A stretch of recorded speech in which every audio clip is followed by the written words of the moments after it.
Last Sunday, we brought details of the present-day Namirembe Diocese with a widely detailed story of the different departments in the diocese that have impacted lives of Christians. Today, we continue to understand more of these achievements. We have launched our deliverance services, Satan in the car. We realized people are going to pastors, they were giving water, they were giving kiboko. So as a diocese, we said, no, we cannot allow our flock to go and feed on poison. And we created an alternative of lunch hour every Tuesday in the cathedral. And people come and they are blessed. We get different preachers, bishops come, and then other missionaries come, and we preach, we share the word, we disciple to grow. Everything is aimed at growing and making sure people move from infancy to maturity. We also have a skilling program. The people I work with in mission office, we are saying we shouldn't be a begging mission office. Our God was no longer a beggar. So we are saying, let us do skilling. So the people I work, we have now formed a mission team of 100 people. So when I sit in office here, I have a team to send in different deaconaries. When you do mission in Sese Islands, when you do mission to Chikandwa Parish, when I go for outreaches, I go with a team. And the team does door to door. They do crusade, they do deliverances, they do overnights. And let me tell you, beloved, this team is doing me good. This team is a blessing to the diocese, the mission team. And of course, we realize that we cannot sustain them by begging in church. So we started a scaling program. Now they do books, briquettes, we now want to invite for business, and we are sure that we are growing. And as a department, we have planted trees. As a department, we do dig. We sometimes go and plant cassava, sweet potatoes, and when the season is ready, I give the team to eat. I bless them. And the balance they sell and they earn. That is why they are not beggars, because they work. We said today we are in ministry, today we are working.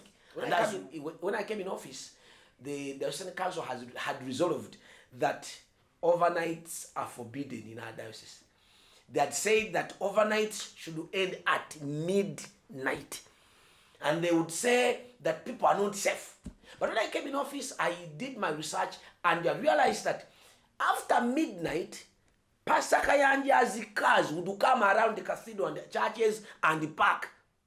Pastor Surada's cars would come around churches and park, and they begin calling people, Nambole. So when I talked to the bishop about it and I gave him evidence, the council gave us way to conduct overnights. Now, in our diocese, we conduct overnights. Now, as mission office, we realize that we cannot be doing overnights every Friday. So, as a department, we conduct 3 strategic overnights. Number 1 is the crossover night as we enter the new year. And actually, this year, we are going to have it on 31st December. And our guest preacher is that bishop, His Grace, the Most Reverend Dr. Samuel Stephen Kazima Mugalu, the Right Reverend Wilberforce Kitulwalira. And we also invited a guest preacher from Lagos, Apostle Victor Uchebla. We are also going to have Reverend Simon Peter Dembele Yesu and Reverend Samuel Muonge. We are trying to sensitize all these stakeholders to be on board to see that we can continue to restore the church in education. A number of activities have been done, and among them, we have a number of activities that we do as a department. We have the games and sports that we take place in every first term. We have the MDD entertainment that takes place in every second term. We have monitoring and evaluation. Among them, we have the COHEA executive meetings. We have the board meetings that sit twice a year. We have the COHEA general meetings whereby head teachers come and we discuss themselves, primary, secondary institutions. We come and put heads together. We also have the Anglican teachers meeting that sit every year, twice a year. We have the COHEA examinations. Now, we as a diocese, we have exams that are done, mock for primary, secondary, for identity, also to as a way of how we can improve on the standards of the academic standards of our schools. We have the annual Sese, because the school is in Sese Island, talk about the Jana, the Bokassa, those are islands. They can't come and foot here. We have a general meeting. We sit with them to see that also that area, the schools, second and primary, they also be with us. We have the chaplains forum. Chaplaincy is one area that we put focus, whereby all chaplains are put together and we discuss how we can continue doing the mission in our schools. The deputies forum also sit, and we have the annual students, annual candidates convention. We had it recently whereby P7 senior Fantasy 6, we have them here at the diocese. We spend a whole week as we do mission to them, as we share, as we bring the expertise to share with them what tricks, what corners they have to put emphasis as they plan to sit examinations. We also have what we call community health promotion activities. Under these community health promotion activities, they have seen us into establishing a solid HIV/AIDS program awareness campaign that has seen a number of peer educators trained from the time it was established, and also seeing an establishment of the HIV/AIDS support groups, which we call the post-test clubs. Within the HIV/AIDS support groups, people who have come up openly to declare with their status, they are mobilized within that network, that fora, and they receive continuous psychosocial support programs. Underneath the same arrangement, we have gone ahead into establishing programs focusing on the livelihood of these particular children in terms of looking into their educational needs. We look onto their health needs and also their psychosocial support needs. So that enabled us to design a strong orphans and vulnerable children program, which was supported by USAID Uganda, Interreligious Council of Uganda.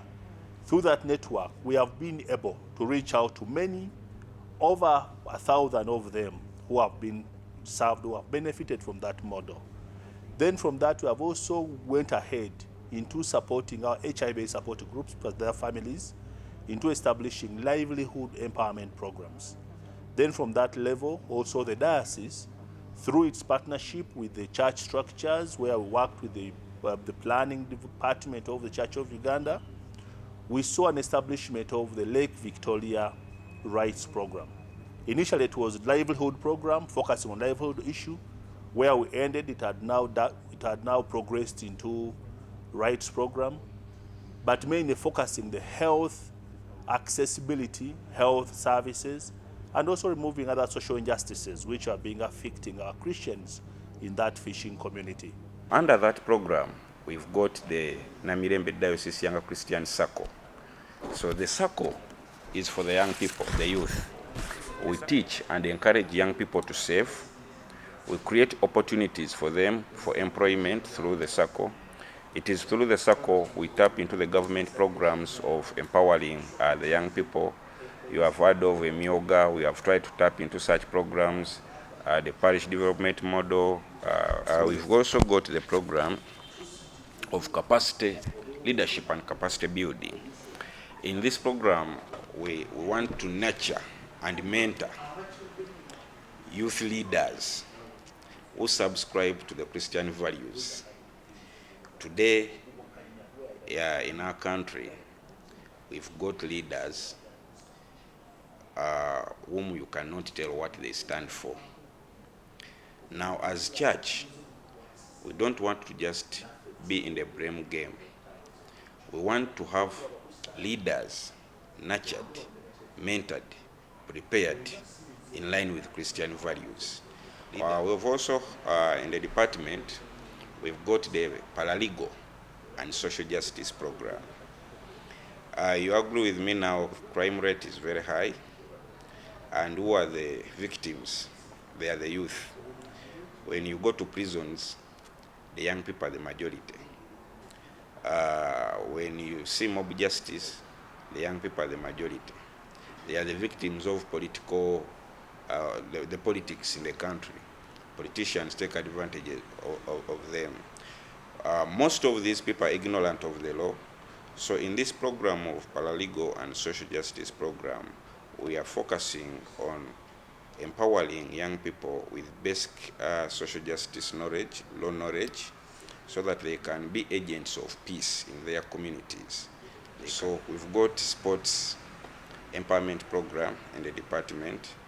Mainly here we give them the platform, the opportunity to build their talents, identify, build their talents, enjoy their youth by engaging in sports activities. That is also in line with their healthy living. We've got NAESCO. NAESCO is a conference, an annual conference, which brings together young people in the diocese, all young people in the diocese, but also welcome those outside the diocese who are ready to adhere to our standards of operation. You can't discuss the successes of Namirembe Diocese without talking about 93.9 Namirembe FM, a radio station which has helped the diocese to preach the gospel even to the hard-to-reach areas in the diocese. Vumunaffe oli ku 93.9 Namirembe FM eddoboozi lyabona nteekateeka ya muntu yozo. Next Sunday we find out what the diocese hopes to do to mitigate the challenges going forward. John Jime Musimbi, Church of Uganda Family TV, Special Report.